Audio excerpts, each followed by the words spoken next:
और भाई लोगों, आप कहाँ जा रहे हो?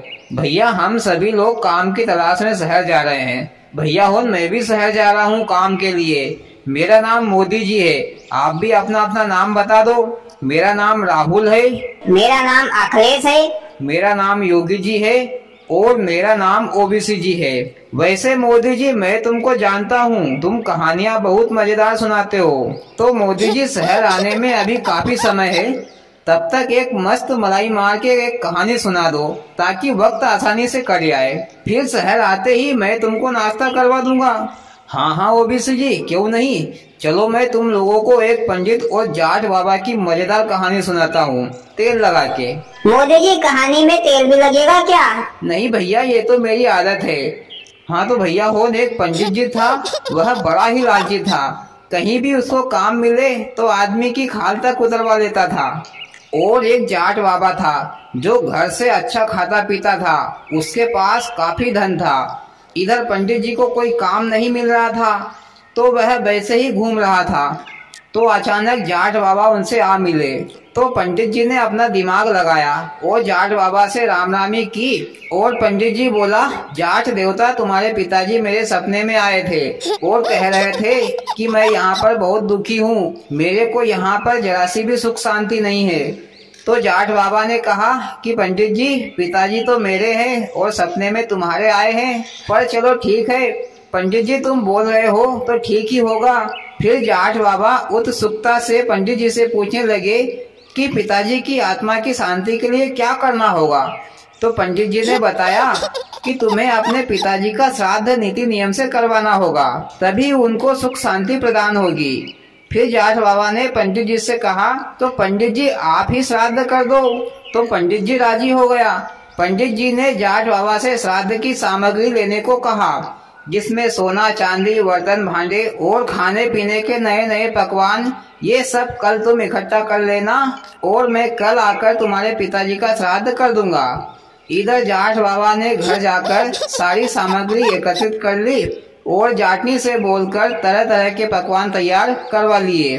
मोदी जी, मेरे मुंह में तो पानी आ गया पकवान का नाम सुनकर। अखिलेश भैया, तुम्हारे लिए तैयार नहीं किए गए पकवान, वो तो पंडित जी के लिए है। हाँ मोदी जी, फिर आगे क्या हुआ? आगे इधर पंडित जी दूसरे दिन जाट बाबा के घर आ पहुंचा। फिर पंडित जी और जाट बाबा दोनों आमने सामने श्राद्ध के लिए बैठ गए, श्राद्ध की सारी सामग्री लेकर। इसके बाद पंडित जी ने जाट बाबा से कहा कि जो मैं कहूँगा वैसे ही आपको भी कहना है, बोलना है, और जो मैं करूँगा वैसे ही आपको भी करना है। तो जाट बाबा ने कहा, जी पंडित जी, जरा सी भी मिस्टेक नहीं करूँगा। फिर पंडित जी ने कहा कि जल लेकर आचमन करो। तो जाट बाबा ने भी कहा कि जल लेकर आचमन करो।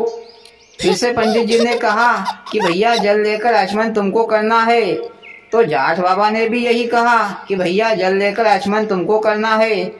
तो पंडित जी को थोड़ी सी गुस्सा आ गई और बोला कि कहाँ मैं इस मूर्ख के पाले पड़ गया हूँ। भैया जाट बाबा, जल लेकर आचमन तुमको करना है, मेरे को नहीं। तुम्हारा बाप मरा है, मेरा नहीं।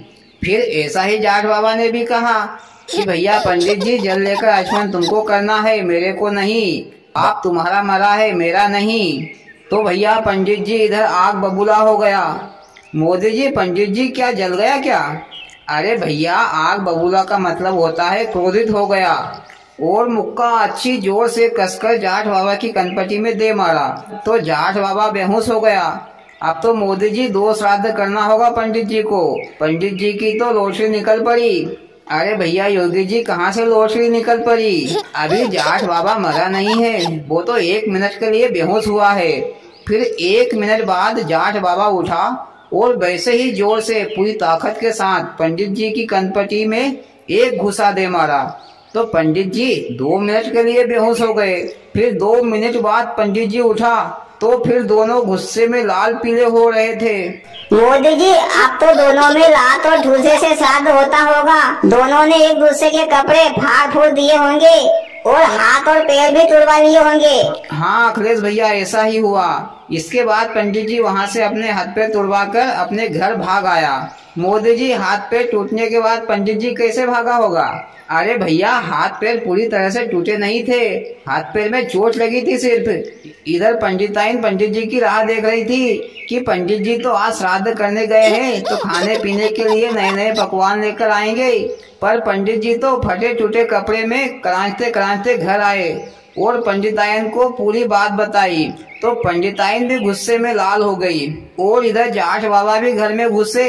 तो जाटनी ने देखा कि जाट बाबा के कपड़े भी फटे फूटे हैं और वो भी करांच रहे हैं। मोदी जी, वो दोनों करांच क्यों रहे थे?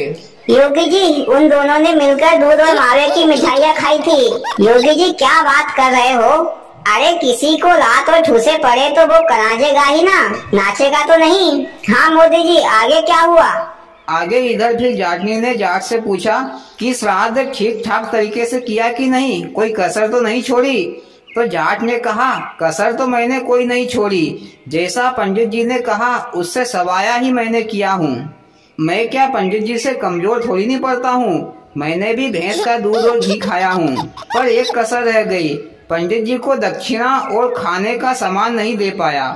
तो जाटनी ने कहा कि तुम टेंशन मत लो, तुम काफी थक गए हो तो तुम आराम करो, मैं दक्षिणा दे आती हूँ। फिर जाटनी ने एक थान में पकवान भरे और दक्षिणा अपने जेब में रखकर पंडिताइन के घर की ओर चल पड़ी। इधर पंडित जी और पंडिताइन दोनों दरवाजे पे ही खड़े थे, गुस्से में लाल पीले।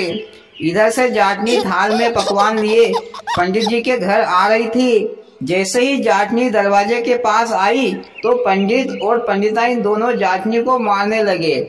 तो जाटनी सोचने लगी कि दक्षिणा ऐसे ही ली जाती होगी। मोदी जी, जाटनी पागल थी क्या? मार पड़ रही थी तो भागना चाहिए ना उसको, उससे कहीं पूजा नहीं कर रहे थे वो लोग। हाँ अखिलेश, सही है। फिर जाटनी को ज्यादा मार पड़ने लगी तो जाटनी ने पकवान से भरा थाल रोड पर ही फेंक दिया और वहाँ से भाग गई और सोचती रही कि दक्षिणा देना तो बड़ा मुश्किल काम है। इधर पंडित और पंडिताइन दोनों रोड पर पड़े पकवान को देख रहे थे। उन दोनों के मुंह में पानी आ रहा था और गली के कुत्ते मस्त होकर पकवान खा रहे थे। और भैया, कहानी खत्म। वाह मोदी जी, बड़ी मजेदार कहानी सुनाई, मजा आ गया। और भाइयों, आपको कैसी लगी मोदी जी की कहानी? अच्छी लगी हो तो प्लीज वीडियो को लाइक और चैनल को सब्सक्राइब करें। भोलेनाथ सबके साथ।